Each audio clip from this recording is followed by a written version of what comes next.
ഇന്നത്തെ ഞങ്ങളുടെ യാത്ര കോവ് ക്രൂയിസ് ടെർമിനലിലേക്കാണ്. കോർക്ക് റെയിൽവേ സ്റ്റേഷനിൽ നിന്നും 15 മിനിറ്റ് യാത്ര ചെയ്താൽ കോവിൽ എത്തിച്ചേരാൻ സാധിക്കുന്നതാണ്. 1849 ക്വീൻ വിക്ടോറിയ ഇവിടെ വന്നതിന് ശേഷം ഈ സ്ഥലത്തിന് ക്വീൻസ് ടൗൺ എന്ന പേര് ലഭിക്കുകയുണ്ടായി. പക്ഷേ അതിനുശേഷം 1921 വീണ്ടും കോവ് എന്നാക്കി മാറ്റി. ഇവിടുത്തെ ആദ്യ ഇമിഗ്രൻ്റ് ആയിരുന്ന ആനി മൂറിൻ്റെയും അവരുടെ ബ്രദേഴ്സിൻ്റെയും ഒരു സ്റ്റാച്യു നമുക്കിവിടെ വാട്ടർ ഫ്രണ്ടിൽ കാണാൻ പറ്റുന്നതാണ്.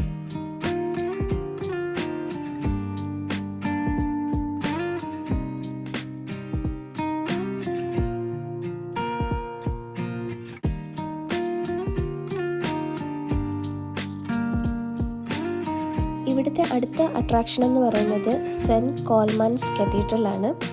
ഫ്രഞ്ച് ഗോത്തിക് സ്റ്റൈലിൽ നിർമ്മിച്ചിരിക്കുന്ന ഈ ചർച്ച് അയർലൻഡിലെ ഏറ്റവും ടോളസ്റ്റ് ചർച്ച് എന്ന വിശേഷണം കൂടിയുണ്ട്. 1912 ഏപ്രിൽ 11 ന്യൂയോർക്കിലേക്ക് യാത്ര തിരിച്ച ആഡംബര കപ്പലായ ടൈറ്റാനിക്കിൻ്റെ ആദ്യ യാത്രയിലെ ലാസ്റ്റ് പോർട്ട് ഓഫ് കോൾ ആയിരുന്നു ക്വീൻസ് ടൗൺ എന്നറിയപ്പെട്ടിരുന്ന ഇന്നത്തെ കോവ്. 123 യാത്രക്കാരായിരുന്നു ഇവിടെ നിന്നും യാത്ര തിരിച്ചത്. ഇവിടെ നിന്നും യാത്ര തിരിച്ചതിൽ 44 പേരായിരുന്നു ആ അപകടത്തിൽ നിന്നും രക്ഷപ്പെട്ടത്.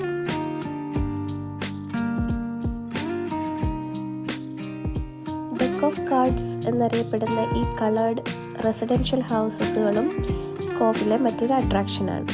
പോർട്ടിനോടനുബന്ധിച്ചുള്ള ഒരു സുവനീർ ഷോപ്പും നമുക്കിവിടെ കാണാൻ സാധിക്കുന്നതാണ്.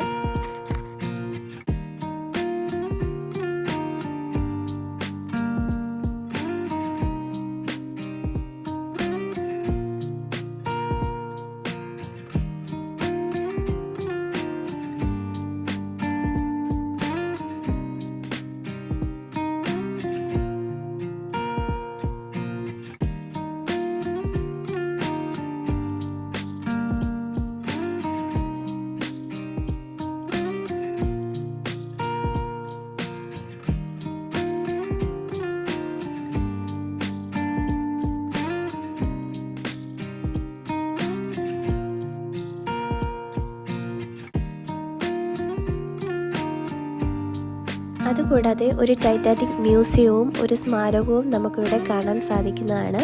വളരെ ഇൻഫർമേറ്റീവായ ഒരു ഗൈഡഡ് ടൂർ നമുക്ക് ഇവിടെ അവൈലബിൾ ആണ്.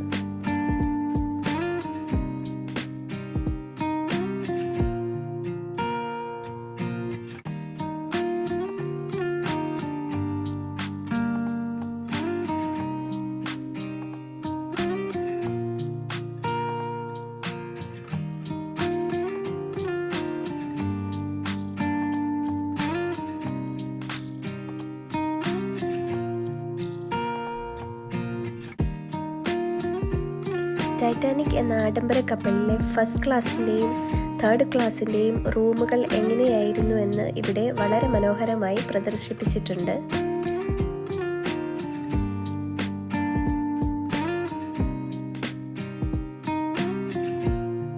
ടൈറ്റാനിക് അപകടം വിവരിച്ചുള്ള ഒരു ന്യൂസ് പേപ്പറും നമുക്ക് ഇവിടെ കാണാൻ സാധിക്കുന്നതാണ്.